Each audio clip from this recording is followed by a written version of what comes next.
क्योंकि वो पूंजीवादी लोग हैं, उनको वो धन वहीं लगाते हैं जहां से उनको आमदनी मिले।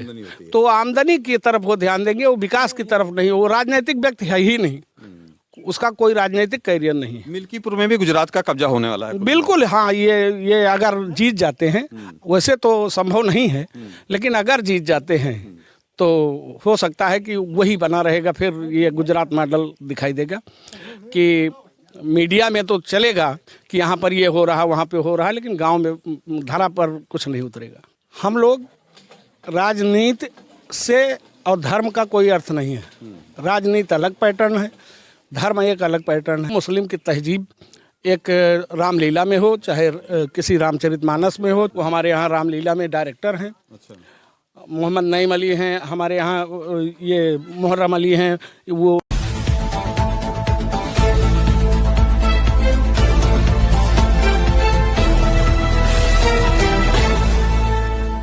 दोस्तों, मैं मिल्कीपुर में हूँ। लगातार मैं मिल्कीपुर में देख रहा हूँ, गली गली सर्वे कर रहा हूँ, लोगों के मन टटोलने की कोशिश कर रहा हूँ। और ये गांव कौन सा गांव है भाई साहब? ये कंदई कला है। कंदई कला में हूँ। देखिए भाई साहब मिल गए हैं जी। क्या परिचय है आपका? मेरा नाम सर्वजीत सिंह है। सर्वजीत सिंह। तो क्या माहौल है यहाँ पे? लोग तो बता रहे हैं कि ठाकुर जो है चंद्रभान जी के साथ में है। नहीं, ऐसी बात तो नहीं है। चंद्रभान तो अब राजनीति में आए हैं, उनकी पत्नी राजनीति में थी, वो रुदौली से बिलोंग करते हैं, उधर की राजनीति करते हैं। और माननीय अवधेश जी जो है सपा से हैं, अजीत जी सपा से हैं। तो ये तो कई सालों से यहाँ राजनीति कर रहे हैं और काम करते हैं। काम की बदौलत वो जीतते आते हैं। अच्छा, यहाँ चुनाव जो हो रहा है, लोग बता रहे हैं कि परिवारवाद राष्ट्रवाद के हिसाब से चुनाव हो रहा है। नहीं, परिवारवाद तो अगर देखा जाए तो सभी पार्टियों में है। परिवारवाद तो कोई नई बात नहीं है। अवधेश जी को बदनाम करने के लिए, सिर्फ बदनाम करने के लिए। और चूंकि वो ये अयोध्या सीट से चुनाव जीते हैं, तो वो बात भाजपा वालों को हजम नहीं हो रही है। बस। अच्छा, आप भी तो ठाकुर हैं। अब आप कैसे जो है, लोग कहते हैं कि जो है बड़ा शर्मनाक है जो है अवधेश जी जीत गए हैं। जी, हम लोग राजनीति से और धर्म का कोई अर्थ नहीं है। राजनीति अलग पैटर्न है, धर्म एक अलग पैटर्न है। अब हम हिंदू हैं कि मुसलमान हैं कि सिख हैं कि ईसाई हैं, ये योगी मोदी नहीं निश्चित कर सकते। मैं जिस जात से जन्म लिया हूँ उसको ना वो बदल पाएंगे, और ना उसके लिए हमें उनके प्रमाण पत्र की आवश्यकता है। हम ठाकुर हैं तो जो हमारा काम करेगा, जो हमारे बीच रहेगा, जो हमारी बात सुनेगा, जो हमारे क्षेत्र का विकास करेगा। अभी यही है आश्रम पद्धति विद्यालय है, करीब 1600-1700 करोड़ रुपए की लागत से बना है। हमारे गांव के छोटे गरीब बच्चे जाते हैं, वहाँ पढ़ते हैं। अवधेश जी ने बनवाया है। ITI बनवाया है। यहीं पे आप चले जाइए तो सड़कों से पूरा एक दूसरे को जोड़ दिया है। पूरा मड़ाहा पर हम लोग बाहर नहीं जा सकते थे किसी कस्बे में। मड़ाहा को कम से कम 16 पुलों से उन्होंने 16 पुल से हर गांव से गांव को जोड़ दिया है। हर कस्बे को कस्बे से जोड़ दिया है। विकास किया है। अभी ये जरा सा भाई चैनल वाले दिखाएंगे, ये सड़क है। ये सड़क उन्होंने अभी दिया है। यहाँ से कम 200 मीटर की सड़क है जो गांव से बाहर लिंक को जोड़ती है। तो मतलब विकास सिर्फ हम विकास के सामने हैं। राष्ट्रवाद फीका पड़ जाएगा। बिल्कुल फीका पड़ेगा, इसमें दो राय नहीं। और ये तो संविधान को खत्म करना चाहते हैं ना। और उस संविधान, उस बाबा साहेब अम्बेडकर के विचारों को हम लोग उनका स्वागत करते हैं। आज अगर हमारा बच्चा पढ़ रहा है, लिख रहा है, या गरीब तबके के बच्चे पढ़ लिख रहे हैं, वो भी विधायक सांसद हो रहे हैं, तो ये बाबा साहेब की देन है। ये उस पर टिप्पणी करते हैं तो वो हम लोग बर्दाश्त नहीं करते और ना करना चाहेंगे। इस फेवर में भी मतदान का जो औसत है वो इस बार और बढ़ेगा। अच्छा, ये बताइए, यहाँ तो पासी बनाम पासी चुनाव हो गया है जी। तो कैसे आप लोग जो है, लोग कह रहे हैं कि चंद्रभान की तरफ भी जा रहे हैं, चूंकि वो भी सुजातीय पा रहे हैं। सुजातीय हैं, लेकिन कभी वो किसी पासी या किसी दलित के घर जाकर उनकी हाल चाल लिए हों, उनके सुख दुख में शामिल रहे हों, या कभी किसी के यहाँ निमंत्रण गए हों, या किसी दलित के दरवाजे पर बैठकर एक रोटी खाए हों या एक गिलास पानी पिए हों, एक व्यक्ति कोई बता दे, मैं कल से राजनीति ही बंद कर दूंगा। और फिर इस जिले में सबसे बड़ा पासी तो अवधेश प्रसाद पासी है ना। और अवधेश प्रसाद को ही आप लोग जो है इस बार, हाँ, उनके बेटे को ही।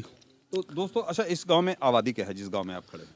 इसमें ठाकुर भी हैं, ब्राह्मण भी हैं, और कोरी भी हैं, और मोहम्मदन भी हैं।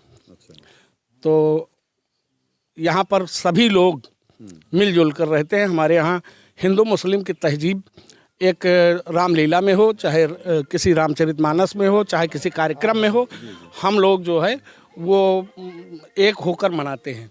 मोहम्मद नईम अली हैं, वो हमारे यहाँ रामलीला में डायरेक्टर हैं।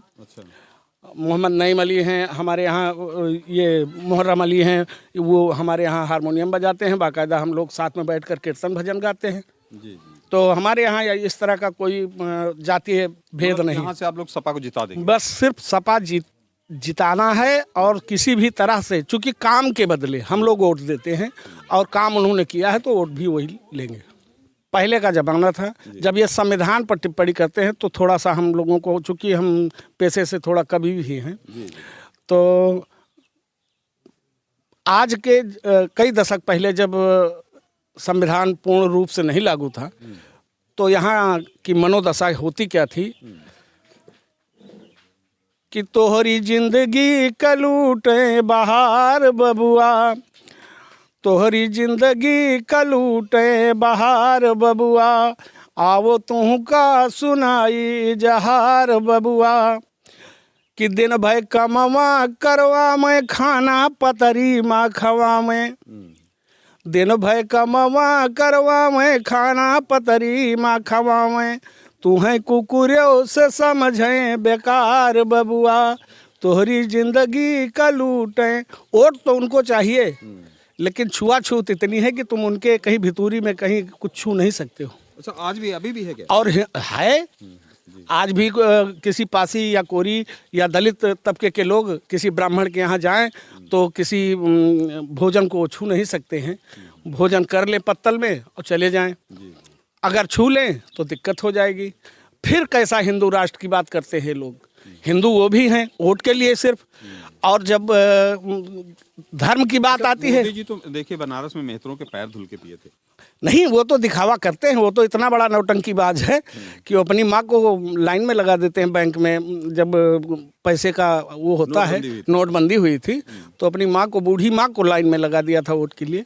उनकी तो कोई बात ही नहीं है, वो तो बहुत बड़े मदारी है। चंद्रभान जी को कुछ लोग बता रहे थे, कुछ चर्चा है, मुझे तो ज़्यादा जानकारी नहीं है। गूगल पे मैं सर्च कर रहा था, कह रहे थे कि गुजरात से आए हैं, ये मोदी जी ने भेजा, ऐसा है क्या? नहीं, ऐसा नहीं है।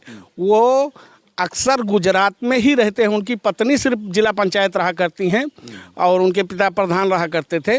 तो इस वजह से कि राजनीति में वो थोड़ा बहुत अभी 4-6 महीने के लिए, 4-6 साल के लिए वो बदतमीजी के लिए निकाले भी गए थे, भाजपा से निष्कासित किए गए थे चंद्रभान जी। अब वो अमित शाह से उनका क्या टाका है, कैसे है, किसी ये भी व्यापारी हैं, वहाँ व्यापारी हैं, साड़ी के बहुत बड़े व्यापारी हैं, कपड़े के बहुत बड़े व्यापारी हैं। मोदी जी पूरे देश में व्यापार कर रहे हैं क्या? नहीं, व्यापार जो व्यापारी लोग हैं उनको स्टैंड कर रहे हैं, चाहे वो अडानी अंबानी हो और चाहे ये छोटे तबके के लोग हो। तो छोटे पैमाने पर इनको खड़ा कर रहे हैं, बड़े पैमाने पर उनको खड़ा कर रहे हैं। इतना बड़ा व्यापार है चंद्रभान जी के पास जी। तो आज तक चंद्रभान जी ने कुछ विकास किया कि नहीं? विकास वो कभी, मैं कह रहा हूँ कि आप टहल के इस गांव में या और 2-4-10 गांव में चले जाइएगा, यहाँ से जिला चुनाव के पहले जब टिकट की बारी आई तो टिकट के लिए वो इधर उधर दौड़े कि हमारा प्रचार प्रसार रहे, धन फूंक के और बढ़ चढ़ के उन्होंने हिस्सा लिया। इसके पहले वो किसी के भी सुख दुख में कहीं कभी गए हों तो मुझसे फिर मिलिएगा सर। अच्छा, इससे पहले गोरखनाथ, बाबा गोरखनाथ यहाँ से हाँ, तो क्या वही कंडीशन फिर बनेगी क्या चंद्रभान जी के जीतने के बाद? उससे ज़्यादा बनेगी, क्योंकि वो पूंजीवादी लोग हैं, उनको वो धन वहीं लगाते हैं जहाँ से उनको आमदनी मिले। तो आमदनी की तरफ वो ध्यान देंगे, वो विकास की तरफ नहीं। वो राजनीतिक व्यक्ति है ही नहीं, उसका कोई राजनीतिक कैरियर नहीं है। मिल्कीपुर में भी गुजरात का कब्जा होने वाला है? बिल्कुल हाँ, ये अगर जीत जाते हैं, वैसे तो संभव नहीं है, लेकिन अगर जीत जाते हैं तो हो सकता है कि वही बना रहेगा, फिर ये गुजरात मॉडल दिखाई देगा कि मीडिया में तो चलेगा कि यहाँ पर ये हो रहा, वहाँ पे हो रहा, लेकिन गांव में धरा पर कुछ नहीं उतरेगा। दोस्तों फिलहाल आप लोग जो है देखिए, एक भाई साहब मिले हैं जिन्होंने मिल्कीपुर को गुजरात मॉडल की बात कह दी। आप लोगों को राय क्या होगा, आप लोगों का कमेंट क्या होगा? चूंकि चुनाव के बारे में दिन पर दिन गर्मी बढ़ती चली जा रही है मिल्कीपुर में, आपकी राय क्या है? आप राय जरूर दीजिएगा। आप देख रहे हैं भारत दैनिक दर्शन, मैं विक्रम सिंह, नमस्कार।